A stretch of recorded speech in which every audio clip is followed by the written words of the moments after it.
in order to understand ourselves as a people, you have to understand the mothership. The mothership is melanin. Melanin is the cornerstone to all life, in not just on our earth, but in the universe and in everything that we see manifesting itself.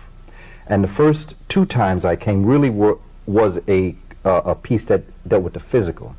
Because as you said earlier, I look at melanin, in fact, our ancient Kemetic ancestors, Native American peoples and the ancient world, the world that is grounded in nature, always looked at things from a physical perspective, a mental perspective, and a spiritual perspective. And everything had its place within these 3 parameters. And so our first 2 presentations, we talked about the physical aspects of it, the fact that melanin is found in every part of our body, that it is in the rivers and the oceans and the lakes, it's an organic life. And the carbon atom, we began with looking at what it is that it's built from. And we looked at the carbon atom and the fact that it is in fact a black atom. And that when you bring enough of these atoms together, impacting on other atoms, or elements if you want to call them that, basically being nitrogen, oxygen, and hydrogen, carbon being introduced to this concept then begins to make multiple types of molecules. And in coming from the melanin molecule, bringing the melanin molecule together, you then have melanosomes. And each time from the carbon atom we're getting from its smallest structure, when you put carbon atoms together, it becomes a molecule, which becomes the melanin molecule. When you put enough melanin molecules together, they are then encased in what is known as a melanosome, which is a granule found within the system. And then out of the melanosomes then make up what is known as the melanocyte. And the melanocyte is the cell. It's the melanin cell. And then that's what produces the many things that we now see. So in the first 2 parts, we looked at the physical aspects. We had instructional supplies that showed how we teach our children this concept, because to me, I'm an educator. And everything that I look at that I learned from people such as John Henry Clark and from Dr. Joseph Ben Yikkinen and from Dr. Richard King, I try to then develop it into a curriculum for children, because nothing we learn should just be held within ourselves, particularly as an adult. So what I do is I then try to break this down and see where in the curriculum this then fits. So then we found that you can teach melanin when you're dealing with astronomy, you can teach it when you're dealing with chemistry or physics. But where in the curriculum does it fit? It fits when we're talking about biology, when you're teaching about the structure of the eye. There's no way that you can understand how the eye functions if you don't understand the essence of what makes you see. You have rods and cones. Rods is what looks at black and white images, and cones then decipher what is in color. Those do not function without retinal melanin. You would not be able to see without melanin. In your ear, in your inner ear, you would not be able to hear. You would not have balance. So I wanted to show how, when we're teaching about the parts of the body, we can also teach about melanin.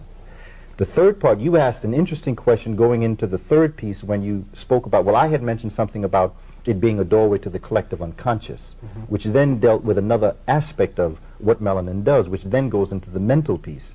So the last time we were together, we tried to talk about the role that melanin plays in being the fuel for mind abilities and control. And again, I want to say, as you said in the first part, and I'm sorry I have to keep repeating this, but I believe that white supremacy makes us constantly have to revert back to me having to say that I am not talking about superiority or inferiority of the human being.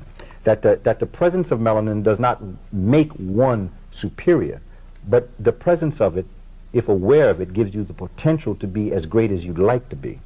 So I say this only because it scares people when we talk about intellect and we talk about melanin and we talk about the greatness of it, particularly when one group has a whole bunch of it and another group has very little of it. Not only do they have a very little bit of melanin, although they do have it, they don't have the ability to process it. So that became another piece.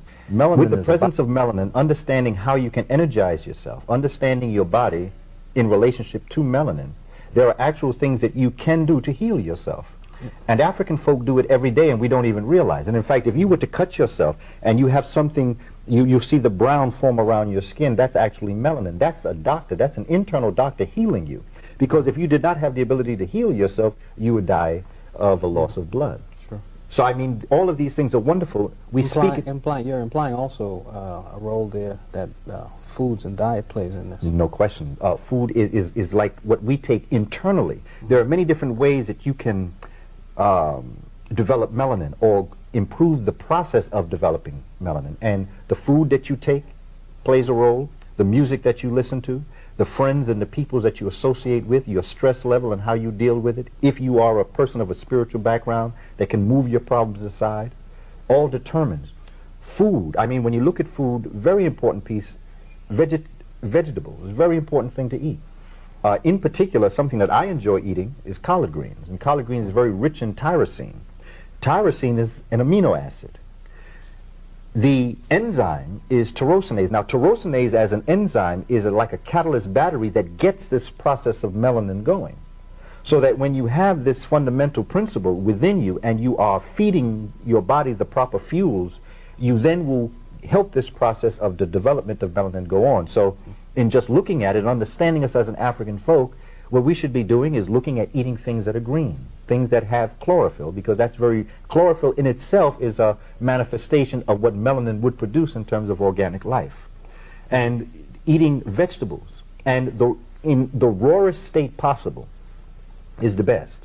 The less you cook, the more nutrients you keep in it. In fact, many times people steam vegetables. Well, in fact, at the end of steaming vegetables, you could throw the vegetables out and drink the liquid, and that would be where all the powerhouse is.